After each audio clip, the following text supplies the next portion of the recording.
Welcome to On Trial, starring Mark Radulich, also starring Sean Comer. Hope you're ready, Hollywood, because you're on trial.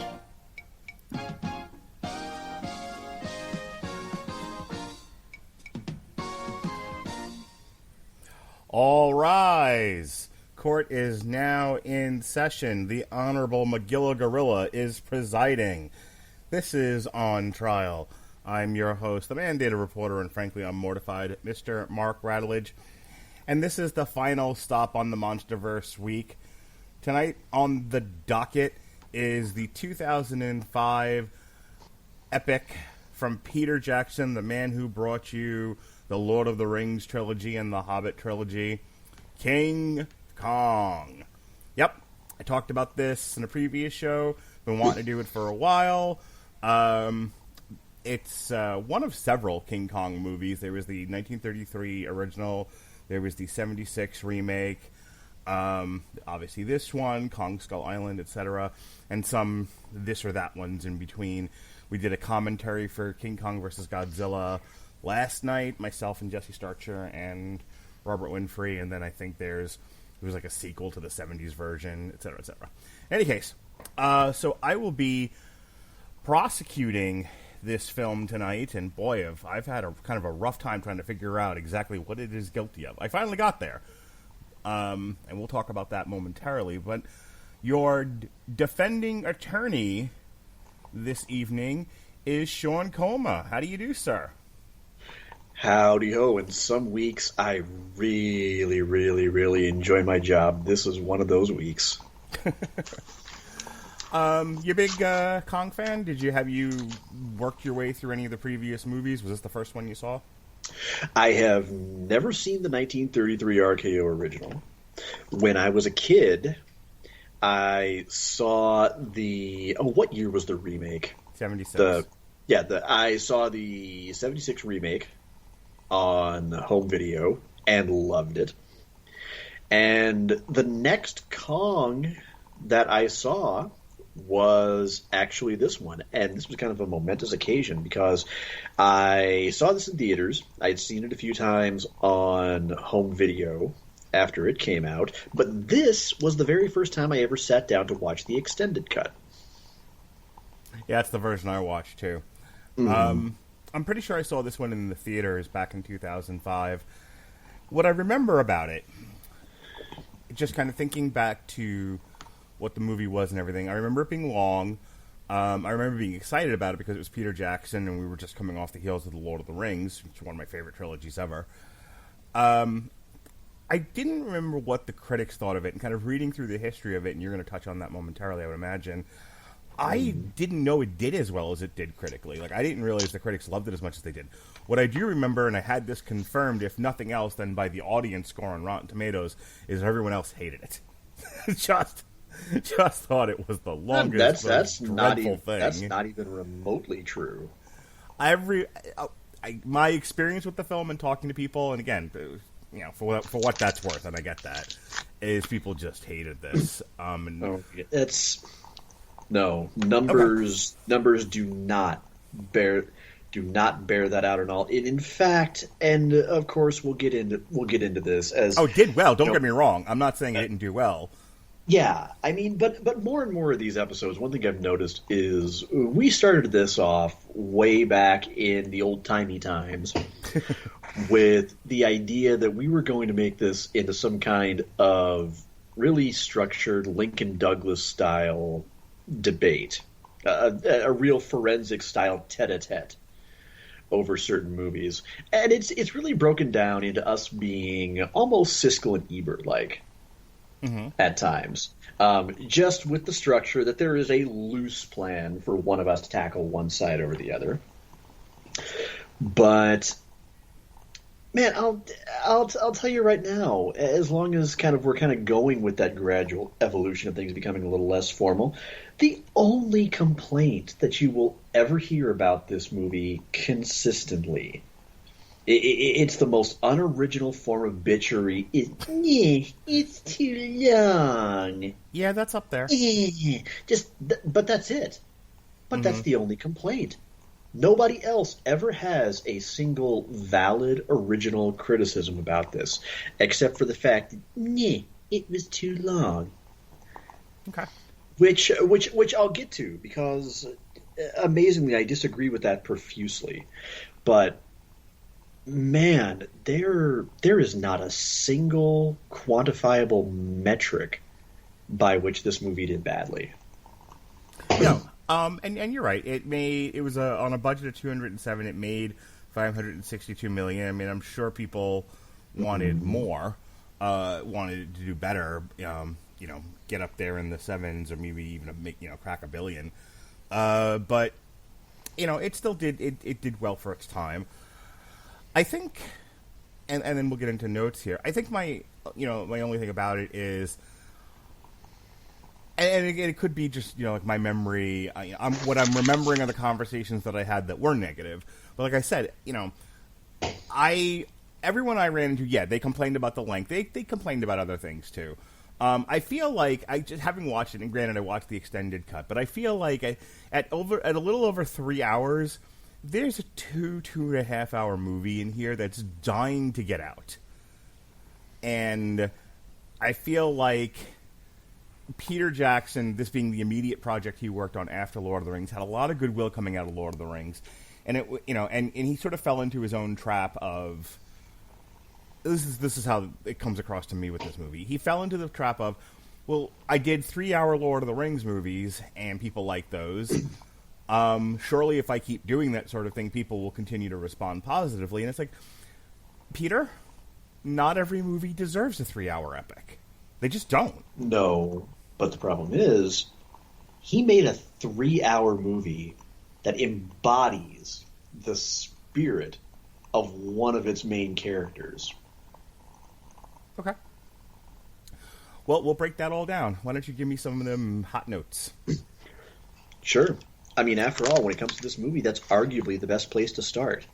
4 Oscar nominations, 3 technical wins, 2 Golden Globe nominations, 7 Saturn Award nominations, including wins for Peter Jackson and Naomi Watts.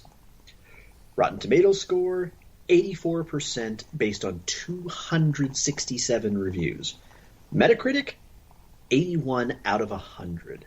Cinema score, A- on an A+ to F scale. 450th on Empire's 2008 list of the 500 greatest movies of all time. Peter Bradshaw of The Guardian said it exceeds Peter Jackson's work on the Lord of the Rings. Box office? Yeah, why not? 9.76 million for a Wednesday opening. 50.1 million over the course of by the time its first weekend had wrapped up. 218.1 million domestic gross. Good to crack the top 5 for the year. 562.4 million worldwide. Also top 5, and earning back 2.5 times its then record $207 million budget.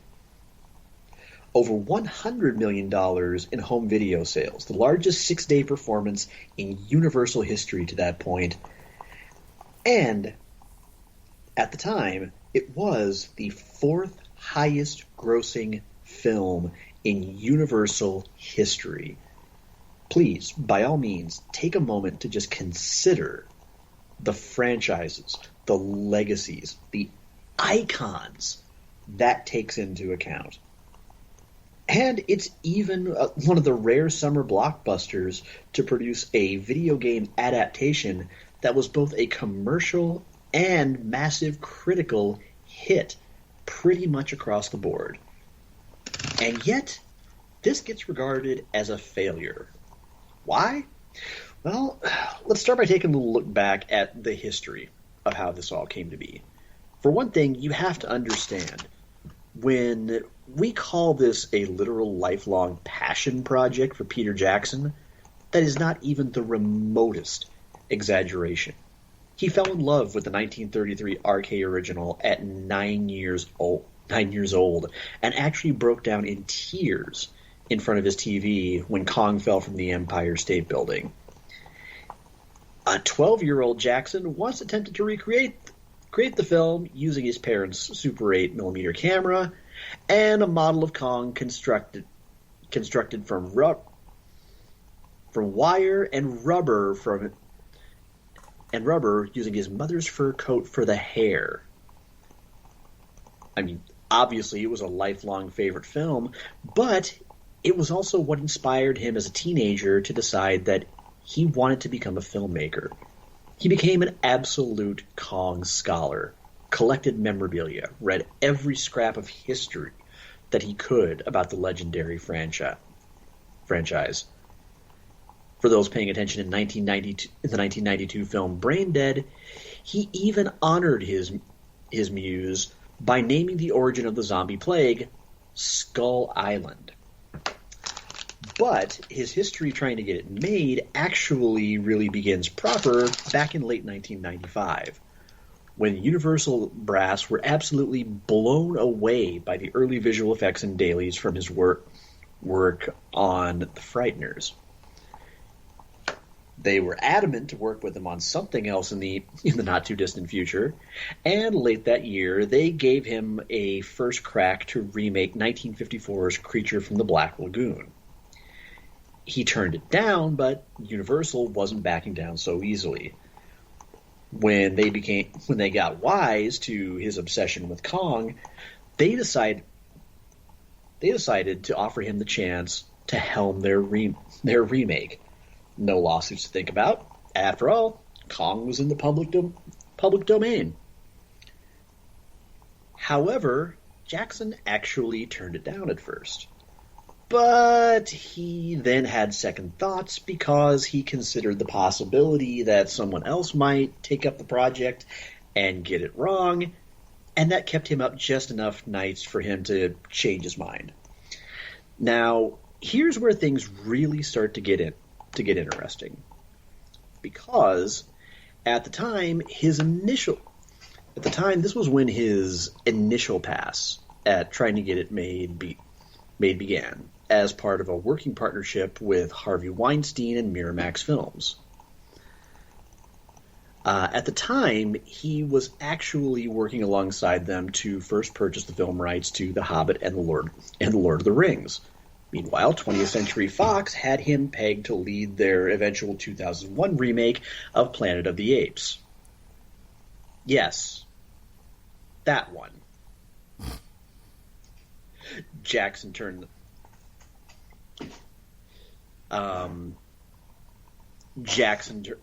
down Planet of the Apes, but he also earned the ire of Weinstein by deciding to move forward with King Kong after all, when the mega producer was taking longer than he had initially expected to lock in the Lord of the Rings rights. So, in order to make peace, he tried to broker a deal between Universal and Miramax. The two studios would both go 50-50 financing Kong alongside Jackson's production company Wingnut Films. Meanwhile, Miramax would benefit from the foreign distribution rights, and Universal would oversee distribution here in the U.S. Meanwhile, Jackson got final cut privilege, a percentage of the gross profits, artistic control, and all filming and visual effects being handled exclusively and entirely in New Zealand. The deal looked sealed in April 1996, and Jackson started work with an original draft in which Anne was actually the daughter of legendary English archaeologist Lord Linwood Darrow, who was exploring the ancient ruins of Sumatra. They would eventually cross paths with Denham. They would all uncover a hidden idol of Kong in the map of Skull Island. Their research would identify the island natives as the last remnants of an ancient religion that had once covered Asia's mainland. Jack wasn't always a playwright. At the time, he was the first mate and ex-World War I pilot, still struggling with the loss of his best friend he lost during the Great War. Herb was actually the only supporting character to eventually make it into the final version.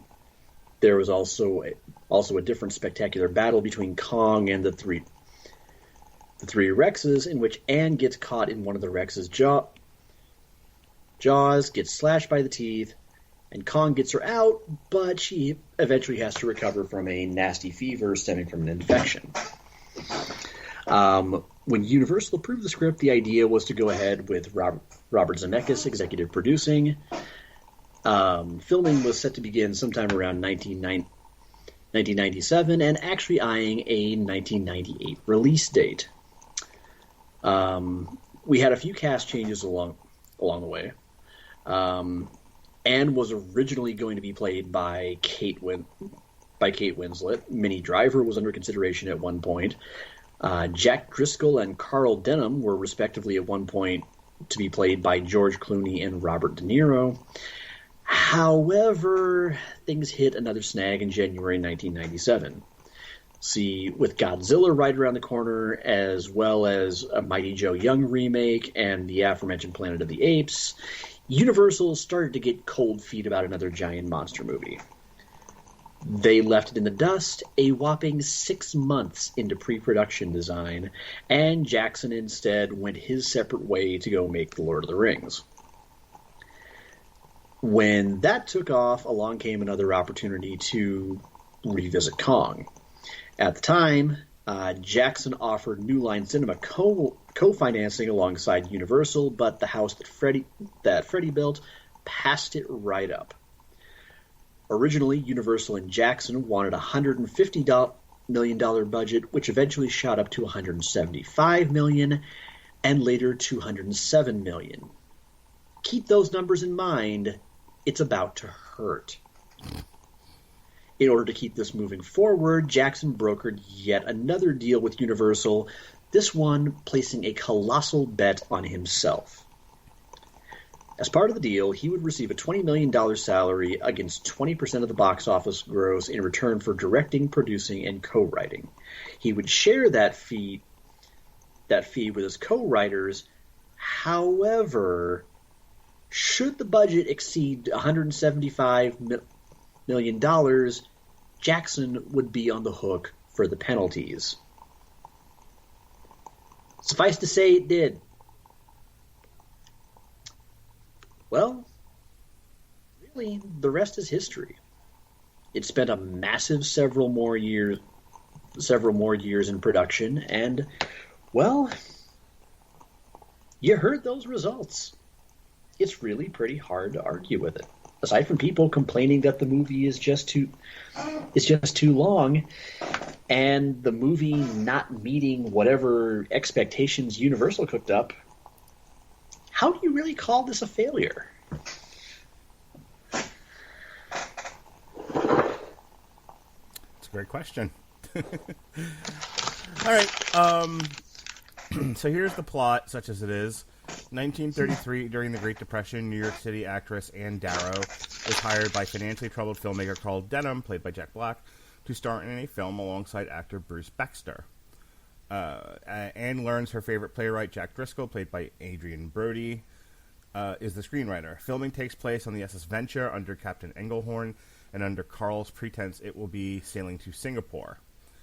In truth, Carl intends to sail and film the mysterious Skull Island. Captain Engelhorn has second thoughts about the voyage, prompted by his crew's speculation of trouble ahead. On the voyage, Anne and Jack fall in love. The Venture receives a radio message informing Engelhorn there is a warrant for Carl's arrest due to his defiance of the studio's orders to cease production. The message instructs Engelhorn to divert the Rangoon, but the ship becomes lost in a fog and runs aground on Skull Island. Carl and his lucky for them. Carl and his crew explore the island and are attacked by natives who kill 2 members of the crew. Engelhorn intervenes and rescues the film crew, but as they make efforts to leave the waters, a native sneaks onto the ship and kidnaps Anne. The natives offer Anne as a sacrifice to King Kong, a 25-foot-tall ape. Jack notices Anne's disappearance, and the crew returns to the island, but are too late as Kong flees with Anne into the jungle. Carl manages to catch a glimpse of Kong and becomes determined to capture him on film. Though initially terrified of her captor, Anne wins Kong over with her juggling and dancing skills and begins to grasp Kong's intelligence and capacity for emotion. Englehorn organizes a rescue party led by his first mate Hayes and Jack, and accompanied by the film crew. The party gets caught between a herd of Apatosaurus-like Brontosaurus baxteri and a pack of other dinosaurs, etc., that are hunting them, with several killed in the resulting stampede. After this, Baxter leaves the group to return to the ship. The remaining members of the party continue through the jungle when Kong attacks, making them fall into a ravine, resulting in Hayes' death and Carl losing his camera. Kong returns to Anne and saves her from the theropod dinosaur Tyrannosaurus Rex-like beast, before taking her to his lair in the mountains. The remaining rescue party are attacked by giant insects in the ravine and rescued by Baxter and Englehorn. As Jack continues searching for Anne, Carl decides to capture Kong. Jack goes to Kong's lair, inadvertently waking him and provoking a swarm of large bat-like creatures. As Kong fights them off, Anne and Jack escape. They arrive at the wall with Kong pursuing them, and Anne becomes distraught by what Carl plans to do. Kong bursts through the gate to get Anne back, killing several sailors, but is subdued when Carl knocks him out with chloroform. In New York City, Carl presents Kong, the eighth wonder of the world, on Broadway, starring Baxter and an imprisoned Kong. Anne, who refused to take part in the performance, is played by an anonymous chorus girl. Agitated by the chorus girl not being Anne and flashes from cameras, Kong breaks free from his chains and wrecks the theater. Out on the city streets, Kong searches for Anne and chases Jack, knocking him unconscious, before encountering Anne again, who is able to calm him down. Kong and Anne share a moment on a frozen pond in Central Park until the U.S. Army attacks like you do, and Kong tries getting Anne and himself to safety by climbing to the top of the Empire State Building, where he fights off 6 Navy planes. Jack follows Kong and Anne, trying to help them. Despite managing to down 3 of them, Kong is mortally wounded from the plane's gunfire. He gazes at Anne one last time before he dies from his wounds, and his lifeless body falls to the ground. As Jack reaches the top of the building and comforts Anne, civilians, policemen, and soldiers gather around Kong's corpse in the street, one bystander commenting that the airplanes got him. Carl makes his way through the crowd, takes one last look at Kong, and says, "It wasn't the airplanes. 'Twas beauty that killed the beast." What a relief that none of this is my fault. I want to start there with Jack Black's Carl Denham. And here's the thing. The movie mostly revolves around him and his desire to make the film he wants to make without those ridiculous studio executives giving him notes and getting in his way. And in the beginning, I kind of feel for him. I watched that scene of him showing him, a reel of footage, and like, well, how long is this thing? And it's like, there's like 5 more reels left. And they're just like, whoa. For God's sake, Zach, you can't do a 4-hour Justice League movie, and Jack Black said. Man, so I get you, Carl. I get you. And he's, and of course, he's obnoxious about it, and is petulant and throws a tantrum, and this is where our troubles begin with this character. In the first scene we meet him in, while you might be sympathetic to his plight, he handles it in such a petulant way, it tells the audience he's not a great character, and probably somebody who needs some comeuppance at the end of this movie. And then he lies, he cheats, he steals like Eddie Guerrero to get his cast and crew and equipment onto a ship to sail to an uncharted, dangerous island amidst precarious conditions like fog. And when they say, when the captain's like, this is a bad idea, we should turn around, he argues and he tantrums and he yells and he screams and he carries on. And Then there's a warrant out for his arrest because he wasn't supposed to do any of this, and he's stolen equipment, and things that supplies and things that belong to the studio, who told him they weren't going to fund this trip and he can't go. And so he's done all of these bad things, and there's a warrant for his arrest, and they're going to bring him, but then because plot, there's a fog, and I really have trouble with this. I was led to believe they were nowhere near the island when this happened, but suddenly, when the plot needed them to be too close to the island to turn around, they suddenly were. So they're trapped in the fog. They run aground on the island, and he got his way, despite everything in the movie telling you his way is not the good way. His way is the Johnny Gargano way. You need to... People who are not into wrestling or into film like who? Excuse me. His is not the way. His is the bad thing, but yet he gets his way. And you, as an audience member, are like, well, surely he'll get his comeuppance at some point. And then they go on the island, and they run afoul of the natives, and this ends in death. And then they run afoul of Kong, and that will eventually end in death. And then they run afoul of a bunch of dinosaurs and giant insects and all kinds of horribleness, which all ends in death. And you're like, oh, well, surely he'll feel guilty. Surely he'll repent for his sins of getting people unnecessarily killed on this venture. Nope. After he loses his camera, he was like, well, I gotta make up for this loss somehow. I've lost my footage. I've lost my key to victory. So I'll just drag the 25-foot ape back. Which raises all kinds of questions as to how they got him on the ship, found a big enough place for him to be, kept him doped up for the journey back, all of it. Not to mention the ship was not in the best condition because it ran into rocks. But sure, we'll stay with these things because the plot needs them to happen. And again, you're like, okay, you've gotten people killed. You've avoided arrest, you've thrown tantrums, you've been petulant, you're not a good person. Surely we are leading to Kong in the eponymous scene where he climbs the Empire State Building with a blonde woman in his hand, and surely this will end with them dragging Carl away and arresting him or something, or Kong will fall on him or throw a car at him or something. Nope.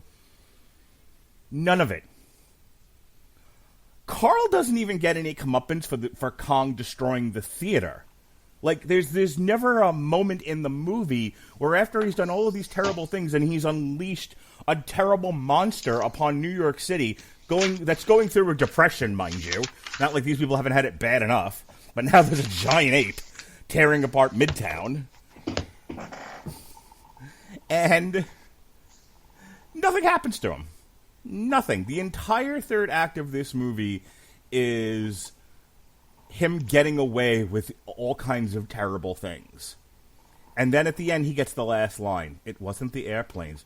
'Twas beauty that killed the beast. And he fucks off to live in the woods to live deliberately. I guess. I don't know. But nothing happens to him. He's the worst character in the movie. He's absolutely the villain here. And nothing happens. He just gets away with it. It's like, well, I mean, even the Ghostbusters had to pay, and they didn't cause, the Gozer thing to happen. That was all happening despite them. And sure, you could kind of blame Ray for the Marshmallow Man, but one of them was gonna, think of a nude woman or that they left the oven on. Something was going to destroy that city. It doesn't matter. And the Ghostbusters had to pay for it, if you'll remember. This happens all the time. It's like, well, I mean, maybe not in Superman, Man of Steel, but you can get away with destroying the city and no one seems to mind. But I mean, again, to be serious, the major flaw of this movie is your central character does terrible things and gets away with it, and then the film, I had the same problem with WandaVision. I don't want to spoil it for people who haven't seen it or haven't listened to our review. But it was like she did a terrible thing for 6 to 9 episodes, and then at the end of it, it's like, they'll never know what she gave up. She fucking tortured people! What do you mean you don't know what she gave up? And, and so Wanda, Carl, just selfish, self-centered, crazy people. Not a good thing to focus your movie on. But you're like, but Mark, Adrian Brody, he's the hero. Adrian Brody is a mop in this movie. Like, I was reading the plot synopsis, and they fall in love. They sure do, because the plot says you do. But there's, Adrian Brody's a good actor. I mean, I don't need to pull up his IMDb page right this second, but Adrian Brody's a perfectly capable dramatic actor. They gave him nothing in this movie. He just kind of stares at stuff and gets mildly annoyed with Jack Black. And he hugs and kisses Naomi Watts. That's about it. And then the rest of the time, he's just running this way from that thing and running that way from this thing. And trying to, we must save Naomi. We must save Naomi. Or Anne. We must save Anne. Okay, sure. But as far as, a character, I mean, for 3 hours, this thing goes on. 3+ hours. And you get to know Carl pretty well. I think you get to know Anne pretty well. You get a really good, I have no problem with Anne. I have no complaints about Anne. I think she's a well-drawn character. I think she's well played by Naomi Watts, who apparently is in everything, including Boss Level. Check out our review of that. Plug. She, her interactions with Andy Serkis's Kong really do hold up the movie. This isn't a complete disaster by any stretch of the imagination, but I am here to tell you what's wrong with the movie, and so Naomi Watts is probably the best dramatic character, the most fleshed out, the most well-drawn character in this entire picture.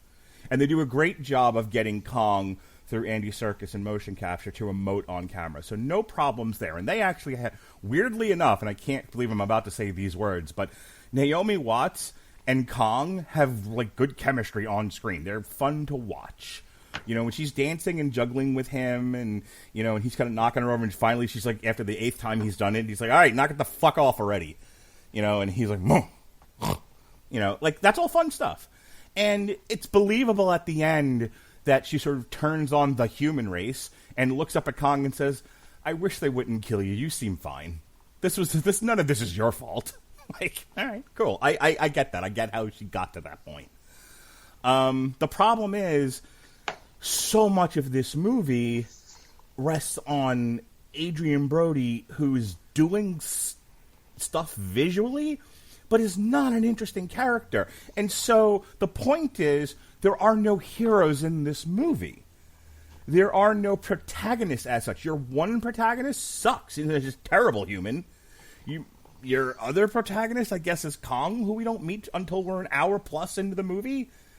Is your protagonist Anne, who's just sort of whisked into the situation and captured by an ape and then fucks off and doesn't want to have anything to do with it and finally is kidnapped by said ape and then watches him die? Who are you rooting for in this movie?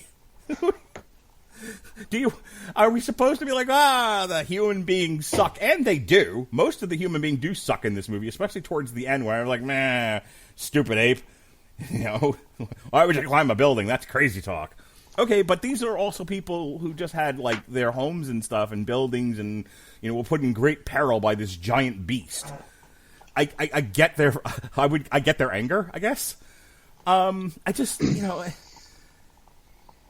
it's one of these movies where if you don't think about it and you're just kind of watching stuff happen and you're waiting for the epic cinematic moments that the movie is known for, that are drawn from the 1933 classic, Kong climbing the Empire State Building, the natives of Skull Island, the random monsters that either Kong fights or chases are cast of characters.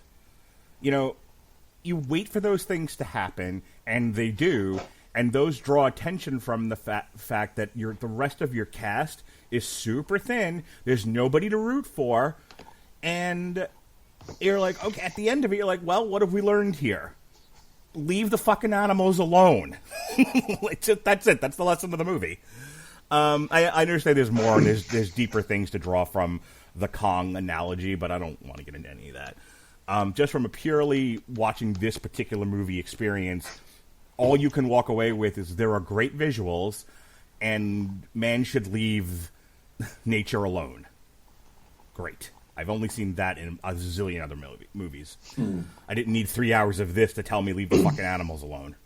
The last thing I want to talk about, I haven't discussed, I mean, to pepper my argument about the cast and other things, I've talked about the length of the movie, and it's low-hanging fruit to just complain about that as an isolated thing. Sean brought it up earlier. It's everyone's like major complaint if there is one. You can have a 3-hour movie if the story you're telling demands it. You know, if you need 3 hours to tell Lord of the Rings, you probably needed 3 hours to tell Justice League. You definitely needed 3 hours to tell Batman v Superman, given what they were trying to accomplish in those movies. You needed 3 hours to tell Endgame. Okay, I get all that. You didn't need 3 hours to tell Kong. And even if, like, the first hour where they're just getting to Skull Island, you're like, well, you need that because of character development and such. You need to get Anne and Jack together. You need to have Carl fighting with the crew. You need to have certain things happening on that ship. You need to build up tension like it's a Hitchcock movie. I already get you. But then once they get to Skull Island, 30 minutes. 30 minutes. Okay? 30 minutes of, ah! And then running back and forth like a Scooby-Doo cartoon across the island. Get in, lose the girl, run into monsters, kill half your people, get her back, get back to the ship, and tie a monkey down. 30 minutes. That is all that needed. That goes on for another hour of the movie. And it reminded me of Peter Jackson's probably most notorious problem with films is he loves extended action scenes. You need it for the Fields of Pelennor. You didn't need it for the log flume ride in The Desolation of Smaug.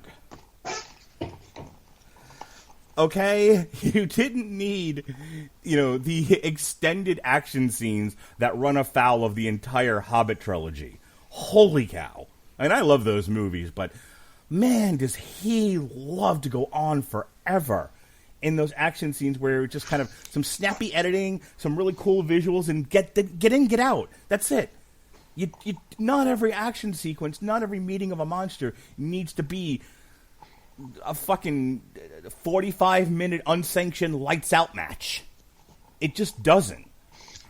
And so an hour spent on Kong Island of running back and forth is utterly unnecessary. And in the meat of the movie, where you're supposed to capture the most interest and imagination of your audience,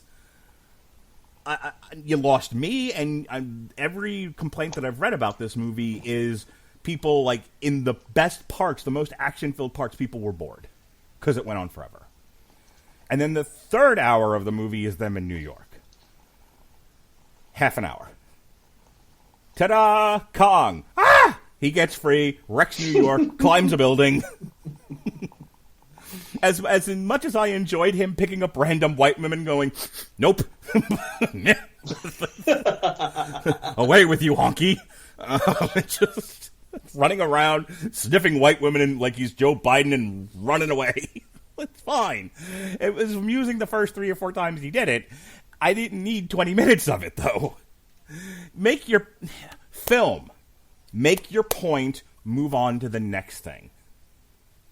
And there's a 2-hour movie here that is just right. 3 hours, and you've missed the point. You're a witness, sir.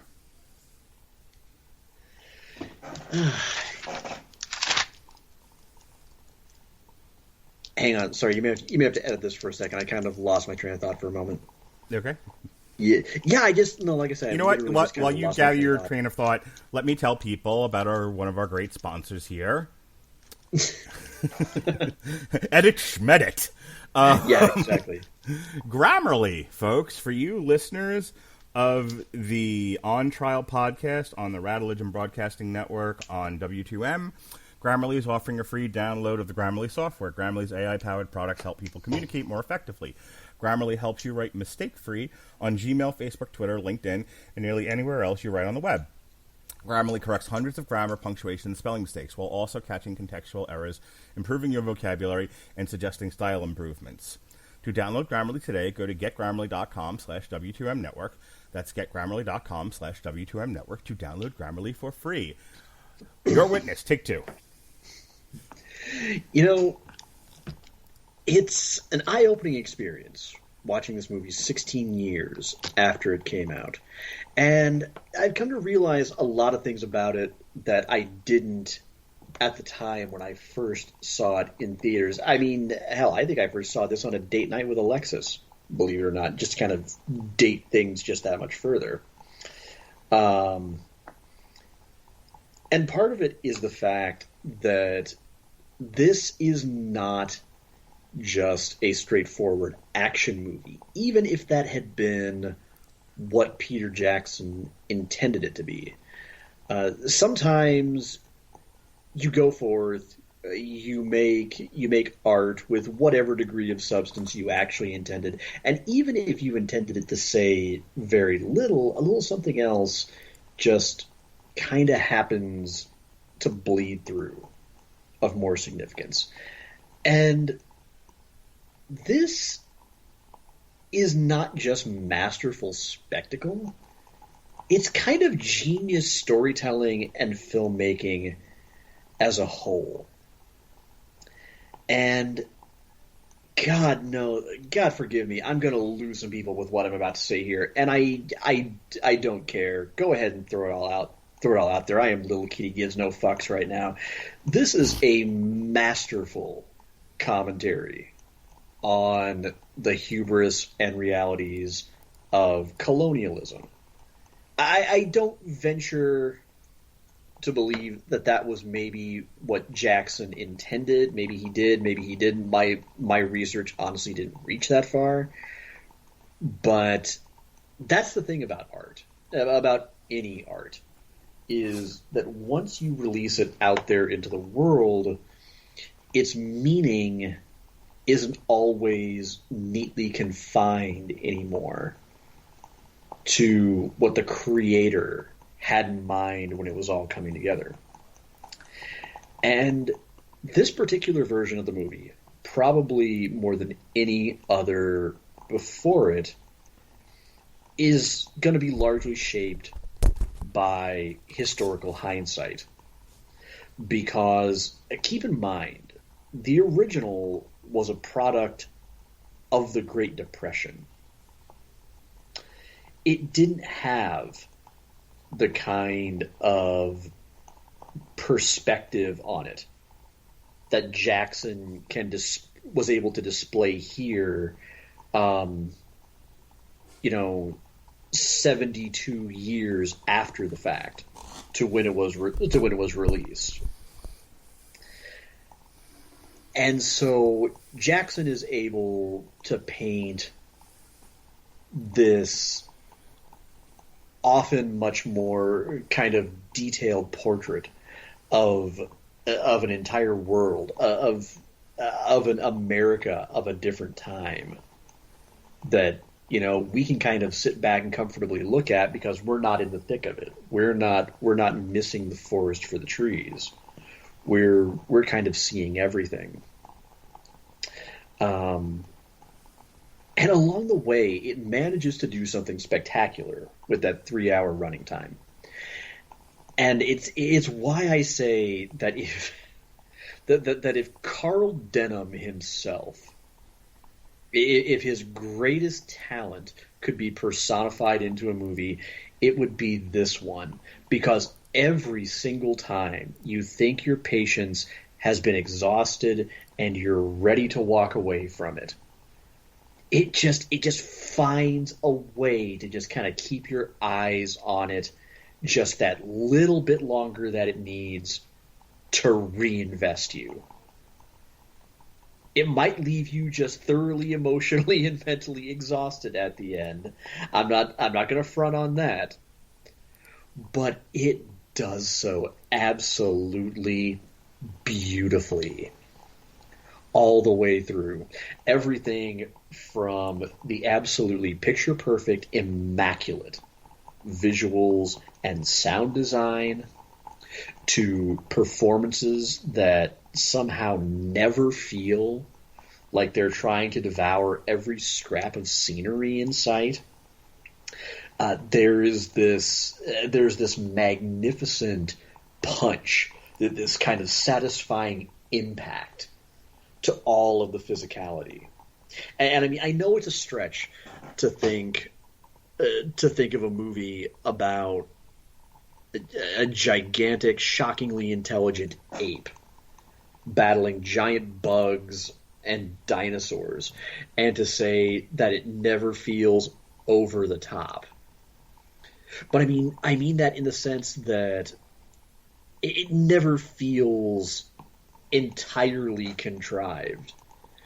I mean, and maybe that's just equal parts, just kind of the seamlessness of the visual effects and the way everything is kind of choreographed and storyboarded. But I think what I'm looking to say here is it never feels cartoonish at any point. And, you know, when you're watching Kong battle the three Rexes, again, like I said, there's that impact. There's that certain visceral quality to every punch, every blow that's landed, every bite. That just kind of digs into you. It's like listening to a song and hearing a staccato or an accent at just the right time that sucks you in. And much as Denon himself would have intended, it takes you out of the modern world and into what feels like kind of this last vestige, this last oasis of the remarkable. And god damn is it so satisfying. Yes, even the part where we're diverting from Kong and Anne and back to the humans. Really, there was only one action sequence where we're following the rescue party that I really felt kind of lacked those particularly engaging qualities. And that was the bug attack in the pit. The bugs were sufficiently disgusting, and you know, the deaths were about as appropriately graphic as I think Peter probably wanted to depict.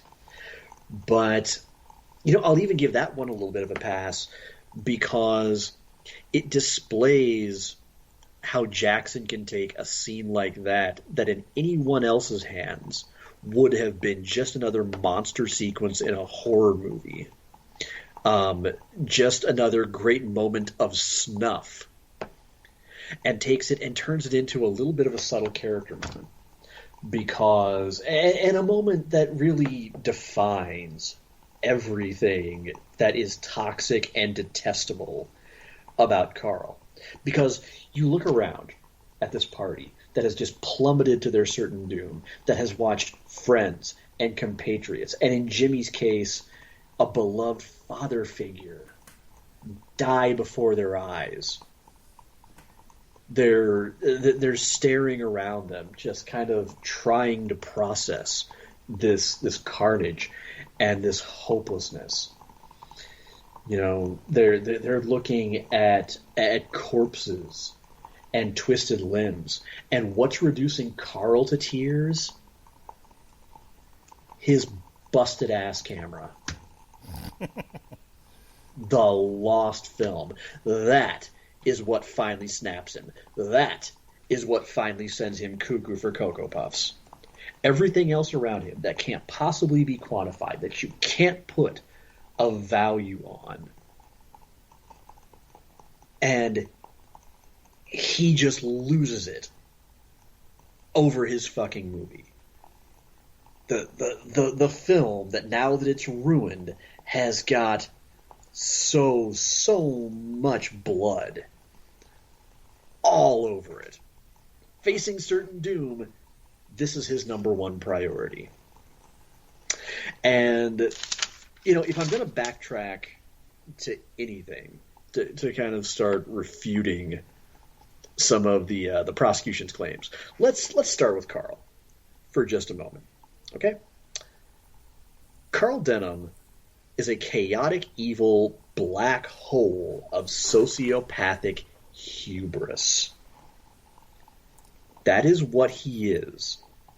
And he is a living, flesh and blood stand-in for colonialism, played with subtlety I would have never imagined Jack Black possessed. Normally, he's this big, goofy, comedic force of nature. You know, he is just kind of this thing that happens to everything else around him in just about any movie he's in. That's not to say that the man himself lacks creativity. That has long since been disproven.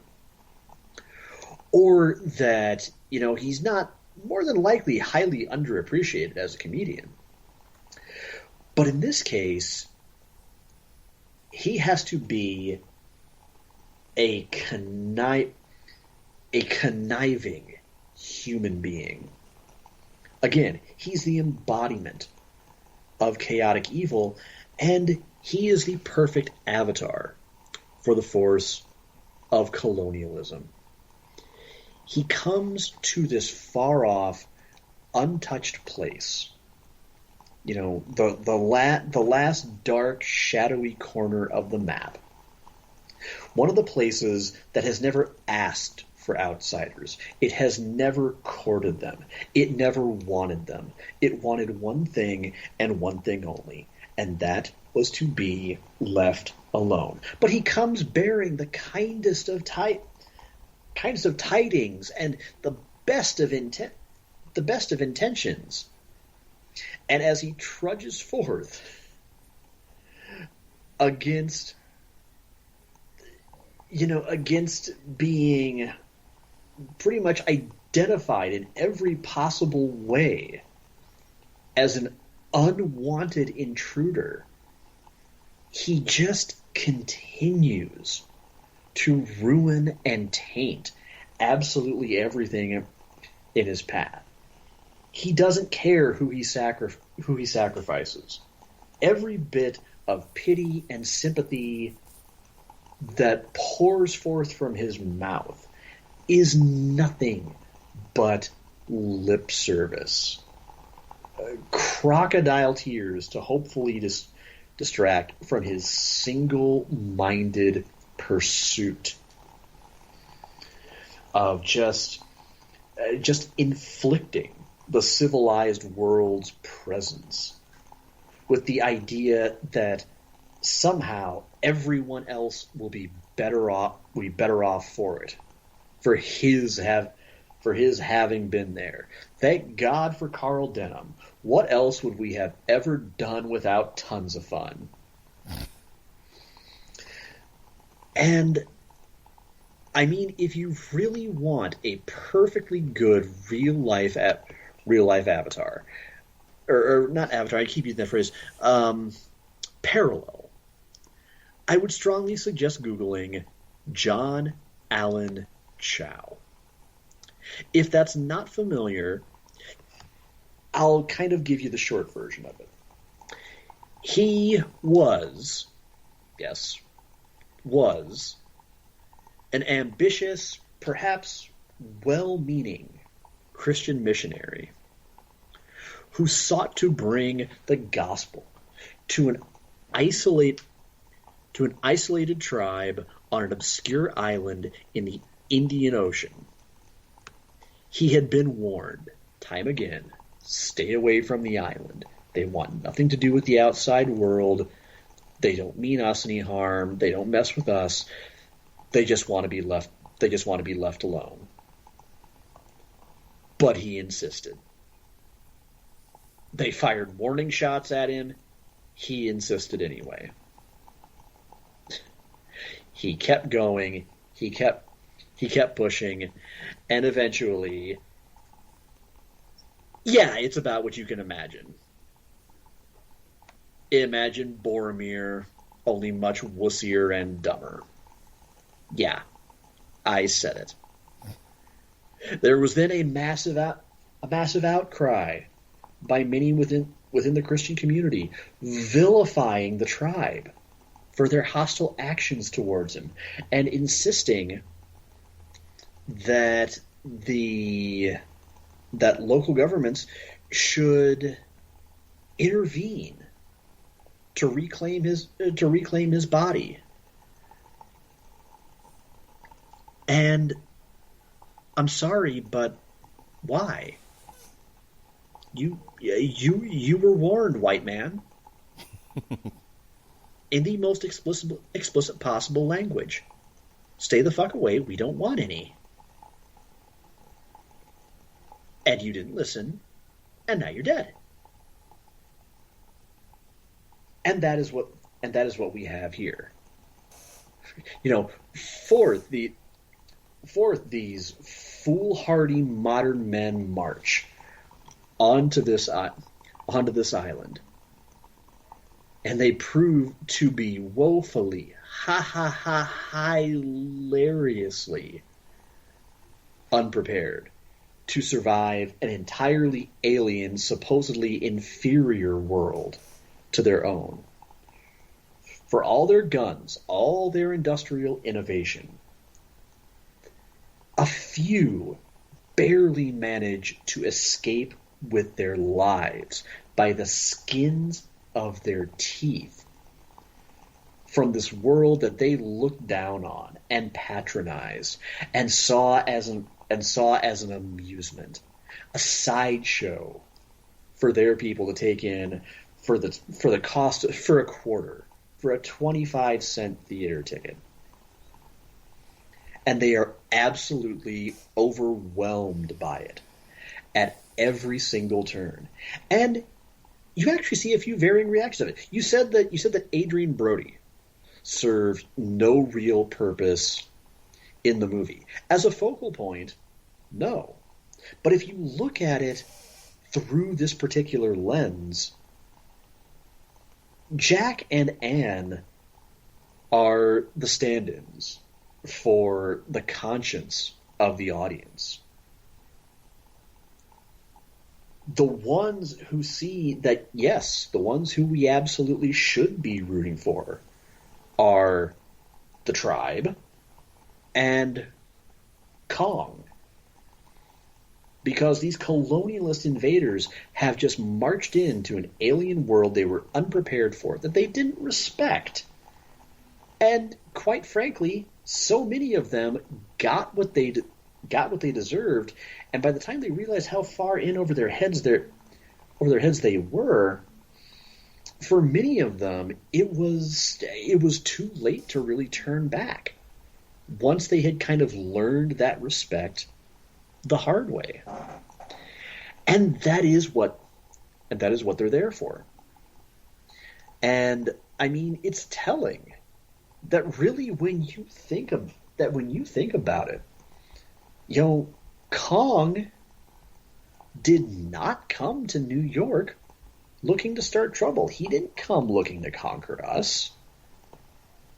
He was forced out of his world at great cost to the life and limb of his conquerors, I might add. He was forced out and brought to an alien land he wasn't prepared for, that he knew nothing of, and all that he could revert to was just his natural behavior. That's it. And to truly conquer this uncivilized world, no, we couldn't win on their turf. For all that Denham and his compatriots would have probably looked down on them, they couldn't win there. And yes, there were even quite a few who knew that. Basically, Mother Nature handed them their asses. So they had to take Mother Nature's champion and really stack the deck against him. And even then, he certainly got some good licks in. And so, yeah, you're right. It is a tragedy. Yeah, Carl doesn't get his comeuppance, because the fact of the matter is, it would be decades before the colonizers did get their comeuppance, and in many regards, they never really have paid a significant price. I'd like to raise an objection to that line of thinking. As an allegory for the slave trade and colonization, yeah, I get that, and I'm fine with it. In a movie where this guy caused so much death and destruction, not to mention thievery, to walk off screen and go, oh well, all's well that ends well, I suppose, and nothing happens to him. I get what you're trying to say, but it's not said well. I mean, no, maybe not as artfully as a lot of other directors with perhaps more of an active social conscience could have. But for a movie that's trying to say this within the confines of also trying to honor an icon of not just American, but at this point, global cinema, I really thought it was ambitious and came off fantastically well. Yeah, and I'm glad you kind of reined me into the point of saying, you know, I get what you're trying. I get what you're trying to say, because ultimately, for all the complaints that he suffers no comeuppance, okay, and neither did the people he's supposed to represent. When have they ever paid a significant comeuppance at the hands of the people that they've oppressed, of the cultures that they've diluted and erased over the course of history? It hasn't happened. So yeah, that's kind of the grim reality of it, and it's really is the reality of almost any good version of King Kong. Is no, this story does not have a happy ending. Not in any accepted version of it. You know, this isn't Godzilla. It's not a kaiju. It's not a kaiju movie where the beast is necessarily a force of nature that just kind of happens upon us. We're talking about, you know, chaos that we brought on ourselves with our own ignorance, with our own greed, with our own unwillingness to accept even the barest semblance of responsibility. And even then, we take this majestic creature that never really wanted anything to do with us either way, and he's still the one who ultimately suffers. He's the one who gets snuffed out simply for kind of living the only way he's ever really known. It's hard to fault him for that.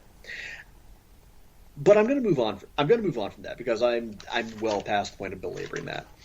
One of the things that I like most about Naomi Watts, and why I think she might be the most effective female lead to ever grace the franchise, is the fact that she is realistically terrified throughout, but not without fortitude, and not without having a kind of open and bewildered and kind of captivated heart, but not so much so that it really kind of lowers itself to Disney princess levels of corn. You know, to paraphrase the old saying, you know, when one is afraid is the only time they can truly be brave. Well, okay, you know, Naomi Watts is not old school Lara Croft, and I think that's one of the things that, I mean, she's not Mila Jovovich in Resident Evil. One of the things that I like to think that she gets about playing kind of an out of her depth heroine is the idea of letting that bravery be a product of how uniquely terrified she is throughout. The next best example I can see of that is, in Alien, yeah, of course everybody remembers "Get away from her, you bitch," but I mean, Sigourney Weaver was not a walking, talking, one-liner machine. Nah, she had a few good ones. She had a few, but for the most part, she was conveying that grit through abject terror of her own. Has everyone in this room objectively lost all their IQ points? You could even kind of say the same about Linda Hamilton in Terminator. Well, especially in Terminator 2. Of course, it's... And look, I know better. I love to focus on the Linda Hamilton that was ripping off pull-ups in her cell and legitimately laid a stiff one in to a certain actor who wouldn't hit her hard enough no matter how much she insisted on it. But at the same time, you look at how pants-shittingly terrified she is. That moment when she rounds a corner and there's a T-800. I admire that. I admire that so much. And even the fact that, when they get back to New York, I think it was kind of a nice character moment to have Anne just want to just walk away from the whole thing. Wants no part of doesn't even want any part of Kong. She just wants to be distanced from it. She would clearly forget it ever happened if she could. And yet you also see a part of her that's kind of dead inside for having kind of seen the wonders of that uncharted place, and then have to come back to this world and sort of always be left to compare and contrast, and maybe even feel just a trace of guilt for what she was a party to. And again, feel free to take all of this and say that I'm reading too much into it. But I'll wrap this up by just kind of saying a few quick words about the cast. Kyle Chandler as Bruce Baxter. If you've ever seen him in Friday Night Lights, it's so easy to appreciate upon seeing this the range he's capable of in this just perfectly swarthy but curiously not unredemptive role that he plays, and he does it without ever resorting to being like, for some reason, the first character coming to mind is like Shooter McGavin and Happy Gilmore. Like that degree of played-up obnoxiousness. James Newton Howard's score is, I would describe it as subtle and yet sweeping. That's got to sound odd, but it's such a perfectly balanced score that manages to play into the mood and set the tone and even send chills up your spine at just the right moment, or tug at your heartstrings as you realize you're watching Kong's final moments. And it manages to do it without really a signature musical moment like Alan Silvestri's Avengers theme, or, hey, since we're talking about Peter Jackson, Howard Shore's Lord of the Rings score. There is no concerning hobbits in King Kong, and yet the music never really suffers from it. Andy Serkis as Kong is nothing short of mesmerizing. He is truly he is the lasso, the lariat that drags you out of your setting, out of your reality, and into this world just every single moment that Kong is on screen. He imbues it with so much thoughtfulness. And again, I keep coming back to this. You know, it never feels cartoonish. It never feels like a sideshow. It never feels like a guy in a suit that's there to sell kids' toys. He truly becomes the giant ape. And none of the cast ever really feels truly overacted in any of the roles that they're given. They feel human. They truly feel human. Even Jack Black, which, God, I just can't say enough good things about it. Naomi Watts, as I said, that perfect combination of fear meets agency.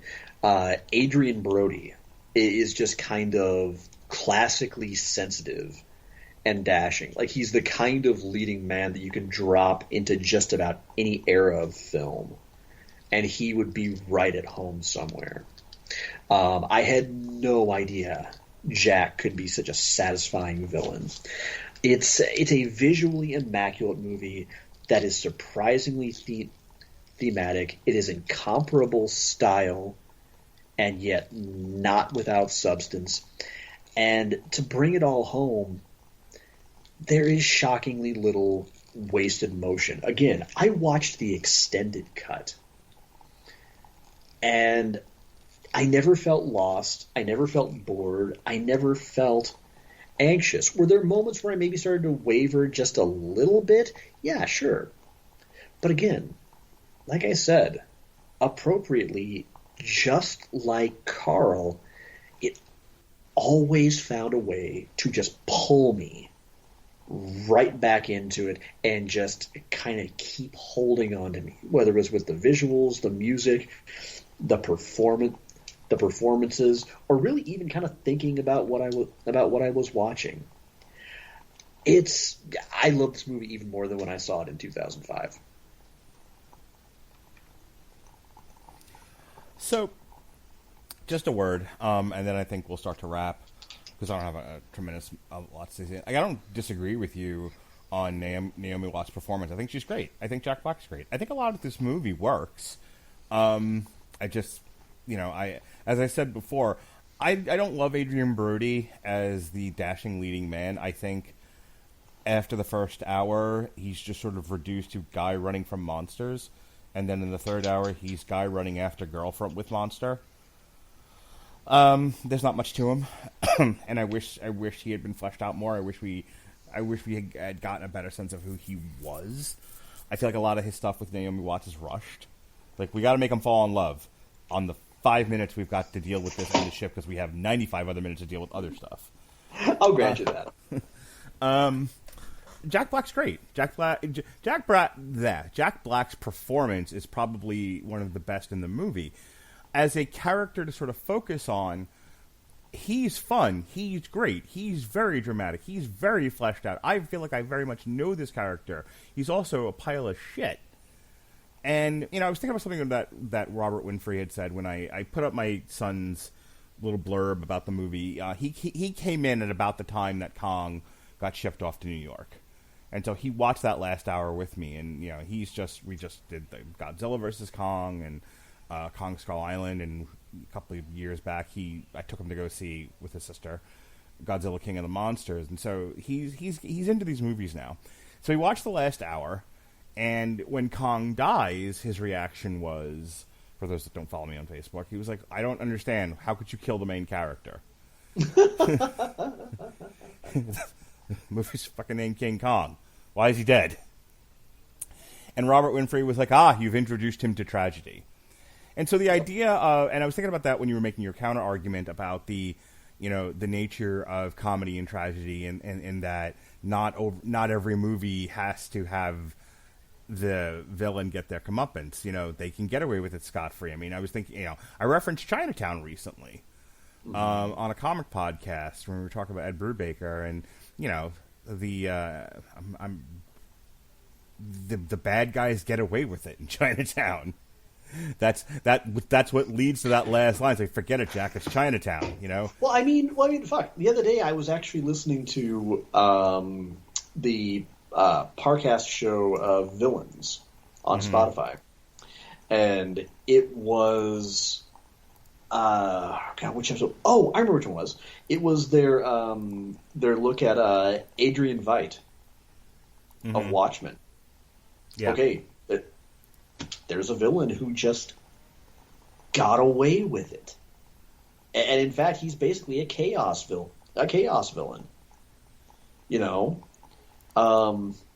Well, I mean, right up until you could make an argument that when it was finally sequelized unnecessarily decades down the line, he paid a price for it. But at the time, he just did it, wrought his destruction, and walked away. And that's pretty much what Carl gets to do. What a lot of the industrialized nations of the world, particularly America and Great Britain, just got to do at the time. They just got to just do it and walk away, and they scarcely paid a price for it. So, like I said, the movie's not all bad. And I think with, in terms of, well, what is it guilty of? It's guilty of doing way too much with not enough.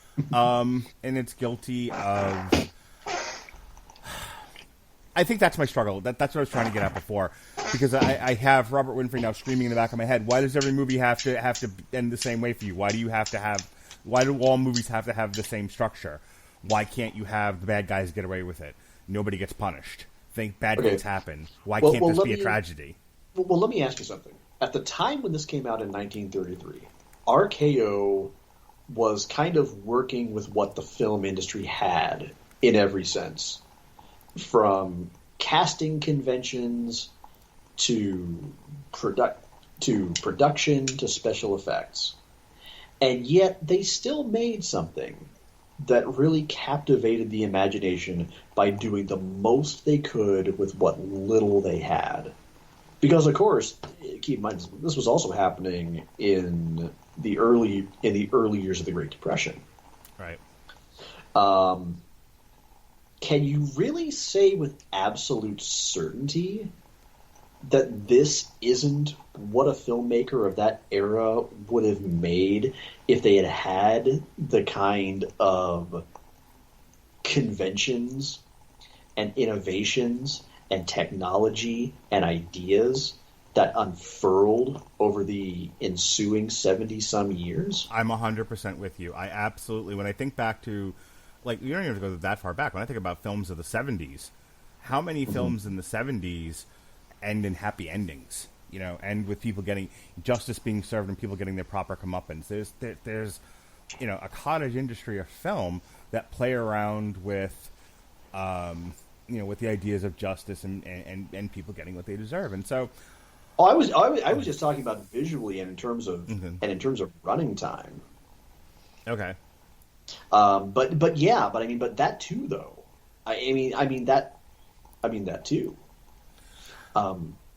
I think. You take the makers of the original King Kong and you bring them back to this, and you say, okay, now we're going to give you a chance to tell this same story, but here's everything you're going to have at your disposal now that you didn't have then. So here's the argument I'm going to make with that. Zack Snyder's Justice League, which I know. That's a good argument. That's a good argument. I know people like it, and I don't want to beat a dead horse. Come here, horsey. I don't want to get into a whole Zack Snyder's Justice League. We did that already. But the thing that I brought up at the time, the thing I've brought up with a lot of movies is I do like a little bit of restraint in my movies. I think movie making should be a collaborative process between studio executives and artists. I know there are people who, the argument for Zack Snyder's Justice League is artists should have unfettered resources and ability to create the art in their mind. There's so many arguments against that. Yeah, I get it, man.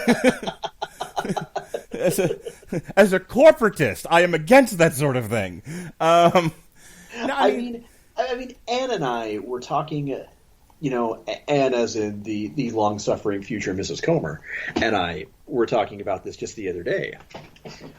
When I kind of pointed out, okay, Justice League came out. It was a controversial product of less than ideal circumstances. It was panned. Okay, nobody should rightfully hold that entirely against Zack Snyder, because he underwent every parent's worst nightmare. Yeah. And there is no contesting the decision that he made. Full fucking stop. Right. So then Warner Brothers, for whatever motivations you want to argue, and there are several theories, they decide to front him the $80 million to kind of go out on his terms, so to speak, to send this world he envisioned out on his terms. And it was massive. It was exhausting. I think I saw a statistic that a not insignificant portion of viewers never actually finished watching the whole damn 4-hour thing. Right. But there's one more thing though. Mm-hmm. But then that comes out, and then comes the talk of, and we have this black and white cut. Just fucking. Stop. I thought you were gonna be like, and then the Twitter people said, but now release the air cut because no one's ever satisfied with shit. I've been on this rant already a couple times. NC-17 cut of Mrs. Doubtfire, and by the way, all of you people who actually went to Zelda Williams on Twitter and harassed her about that, I hope the very worst things in life happen to each and every solitary fucking one of you. You entitled little ghouls. I would be completely satisfied if every time they touched technology that connected to the internet, it just blew up in their hands. Every single time. So you heard about this? I just in general, I hadn't heard the people harassed her, but people harass people.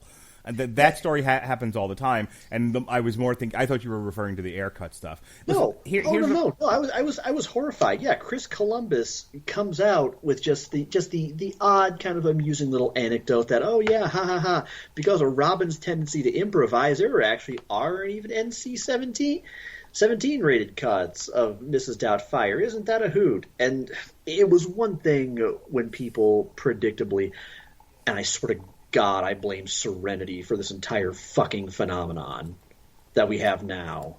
I'll go into that another day. You get these people release the NC-17. We want to see the NC-17. And okay, that's one thing. You want to start your little hashtags. What the fuck ever, you impotent little trolls. But then you go after a dead man's daughter to pester her about this. As far as I'm concerned, the blunt tell-off tweet she gave you was you all getting off light. My God, do you people have no shame? So, just to kind of wrap and get through this, the idea of Peter Jackson successfully completed this Lord of the Rings trilogy, which the executives didn't believe in. They wanted it in 2 parts. They wanted it not to be 9 hours long, et cetera, et cetera, et cetera. And it becomes a $1 billion phenomenon. And they're like, okay, well, you win. And I don't think that 100. This should go without saying, but I'm going to say it anyway. That doesn't work 100% of the time, and so it's a risk every time you do it. And I get I don't fault them for giving Peter Jackson, a a slate to create a 3-hour King Kong film and the budget to match. I really don't. I can see, like, well, he did this. He made us $1 billion+. Clearly he knows what he's doing. Yeah, he proved he could do it. Right. And, and yeah, as you said at the top of the podcast, I mean, it was moderately successful. So, both critically and financially, I don't think it was as financially successful as they wanted it to be, given, what I just said, but it didn't tank either. And what I'm saying is, I get why everybody involved in those decisions made those decisions. And I get why Peter Jackson wanted to do it too. I just sort of bristle at the idea of nobody's being in the room to say no to him, George Lucas, Steven Spielberg, Martin Scorsese. We just, not that long ago, over St. Patrick's Week, Robert and I reviewed The Irishman, and we kind of had the same conversation of when you take the adults in the room out and there's no one there to say no, and everyone is just like, oh, Marty, you'll make whatever you want. George, you make. You want Vince Russo? This is how we get Vince Russo. Yeah, well, that's exactly it. And so I think looking back on this film, what is it guilty of? It's guilty of not being as successful as The Lord of the Rings, and probably being unnecessarily long and self-indulgent. Well, look, bad expectations are not Peter Jackson's fault. No. Look, I think in earnest he made the best movie he thought he could make. It might have helped if there'd been somebody around to say, hey, some of these things aren't working, let's make some changes. You are not the master of all film. You made some nice movies, calm the fuck down. That's really my pronouncement on King Kong. Like, it's a nice movie, but could we dial this back a bit? I think if I had been in the screening room and I'd been one of the executives and I'd seen the 3-hour cut of this thing, I think that might have been my note back to him. Is like, take it back and knock a half an hour off of this. Okay, and I will say this. I revere the extended cuts of Lord of the Rings. Mm-hmm. It's hard for me to watch the theatrical version. I do too, but I want to live in that world. That's kind of nuts. Yeah. That's like I'm like the Avatar people, but for Lord of the Rings. Right. But at the same time, I loved them because I felt that what was added back in added so much to the experience that I ultimately treasured. Yes, agreed. So much so that I notice it when I have to watch it without it. Whereas, on the other hand, after watching the extended cut of King Kong, while I still loved it every bit as much, I can't really pinpoint anything where I went, man, this was a game changer. Yeah. This really shifted everything just to a whole new apex. No, the theatrical cut of this one was just fine. And I don't mean it in the dismissive way that you mean. It's fine sometimes. Boy, have I gotten popular for that. I mean it in the sense of it was good.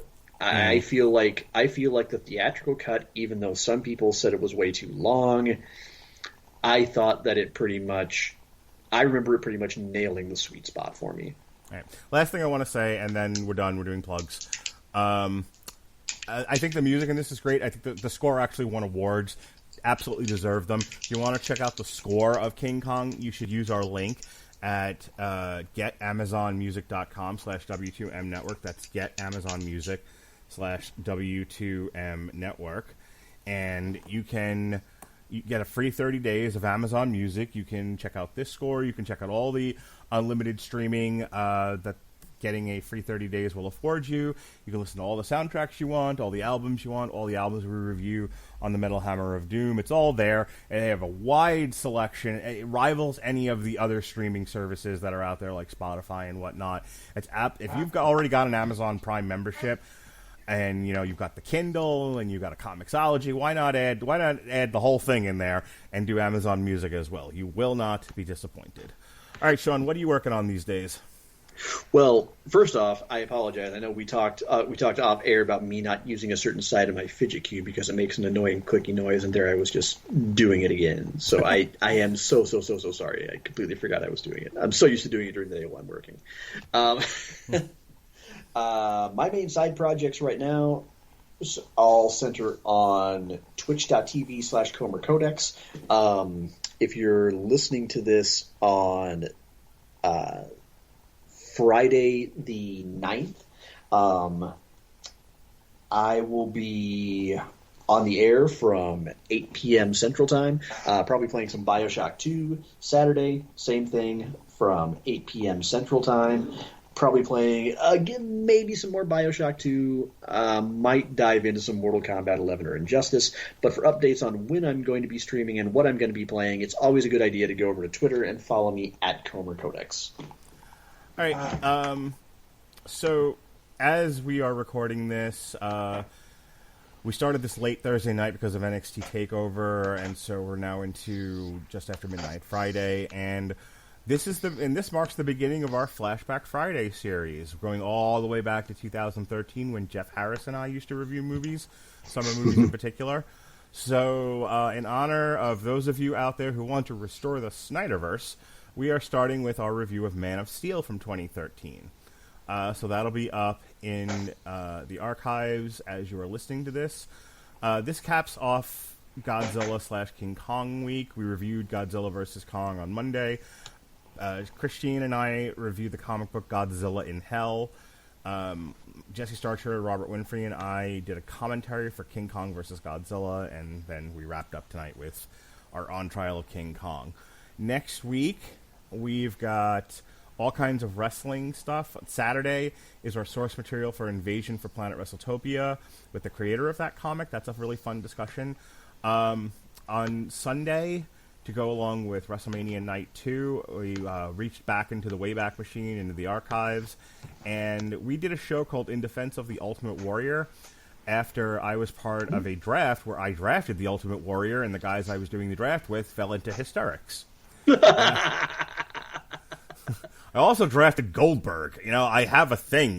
Brock Lesnar, Goldberg, and the Ultimate Warrior. So big meaty man slapping meat. That's right. So, our draft show beget this In Defense of the Ultimate Warrior show, and so we just wanted to throw up some fun old wrestling content from my archives to go along with WrestleMania. On Monday, we begin the reviews proper. We're starting off with NXT Stand and Deliver, both nights of it, plus NXT UK Prelude. In the evening time, myself and Alexis Haina will be doing the first 3-issue series, Resident Alien, Welcome to Earth. On Tuesday, we're reviewing WrestleMania, and we'll give our thoughts on the Hall of Fame 2020 and 2021, which just aired. And then the evening time, myself and Alexis Haina will be reviewing all 10 episodes of the first season of the Alan Tudyk show, Resident Alien.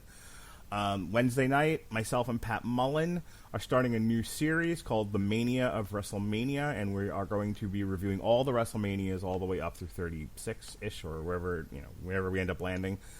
And we're starting with the first one with Hogan and Mr. T versus Piper and Orndorff. And then Sean and I are back on another On Trial. We'll be doing the Hulk Hogan Classic, No Holds Barred. And he gets to prosecute and I get to defend. That'll be fun. Our Flashback Friday show for April 16th is Star Trek Into Darkness, where Jeff and I screamed and yelled about how stupid it was for them to do the con reveal. On the 17th, speaking of flashback shows, Jesse's got his syndicated source material, Batman the Killing Joke. And in the evening time, myself and Chris Bailey, in theory, will be doing a commentary for Jake Paul versus Ben Askren, which ought to be hysterical. All right. We have a slew of Pacific Rim show Pacific Rim shows in the archives for you to listen to, a couple of Tomahawk reviews, so that's all there. All right. That's it. That's what we got going on. And there'll be more archived Long Road to Ruins dropping, and some on trials that didn't, from the very early starts of that show that didn't make it over to W2M when we started the great content share of 2017. So, almost every day we got stuff dropping. It's going to be nothing but content here. on the Radulich and Broadcasting Network. It's all very And exciting. do we have something big planned for you in December? Yes, sir. All right. That's it. Court is now in recess. For Sean Comer, I'm Mark Radulich. Be well, be safe, and behave.